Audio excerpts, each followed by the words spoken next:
पुराने समय की बात है। जापान की राजधानी टोक्यो के निकट एक झेन मास्टर रहते थे। वह अपने जमाने के एक महान कुंग-फू मास्टर भी थे। वह बूढ़े हो चुके थे और अपने आश्रम में झेन बुद्धिज्म की शिक्षा देते थे। एक दिन एक नौजवान योद्धा जो कभी कोई युद्ध नहीं हारा था, उसने सोचा कि अगर मैं मास्टर को लड़ने के लिए उकसाकर उन्हें लड़ाई में हरा देता हूँ, तो मेरी प्रसिद्धि और भी दूर दूर तक फैल जाएगी। और इसी विचार के साथ वह एक दिन आश्रम आ पहुंचा। कहाँ है वह मास्टर? हिम्मत है तो मेरे सामने आए, मेरा सामना करें। योद्धा की क्रोध भरी आवाज पूरे आश्रम में गूंजने लगी। देखते ही देखते सभी शिष्य वहां इकट्ठे हो गए और अंत में मास्टर भी वहां पहुंचे। उन्हें देखते ही वह योद्धा उन्हें अपमानित करने लगा। उसने जितना हो सके उतनी गालियां और अपशब्द झेन मास्टर को कहे, पर मास्टर फिर भी चुप रहे और शांति से वहां खड़े रहे। कुछ देर तक अपमानित करने के बाद भी जब मास्टर कुछ नहीं बोले तो योद्धा कुछ घबराने लगा।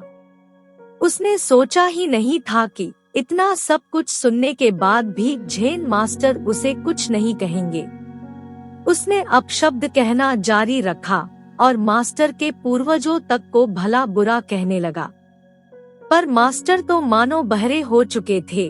वह उसी शांति के साथ वहां खड़े रहे और अंततः योद्धा थक कर खुद ही वहां से चला गया। उसके जाने के बाद वहां खड़े शिष्य झेन मास्टर से नाराज हो गए।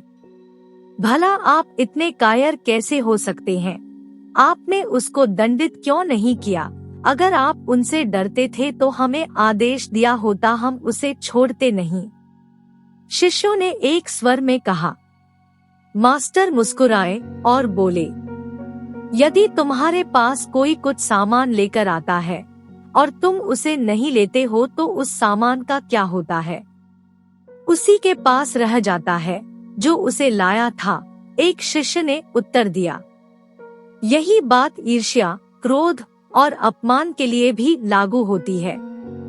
मास्टर बोले, जब इन्हें स्वीकार नहीं किया जाता तो यह उसी व्यक्ति के पास रह जाते हैं जो इन्हें लेकर आया था।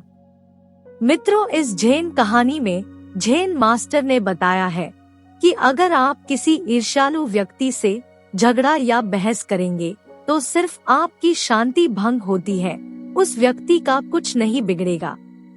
अगर आप उसका साथ देंगे तो वह आप पर हावी हो जाएगा। अगर आप उसका साथ नहीं देंगे तो वह कमजोर पड़ जाएगा और थक हार कर खुद ही अपने आप चला जाएगा।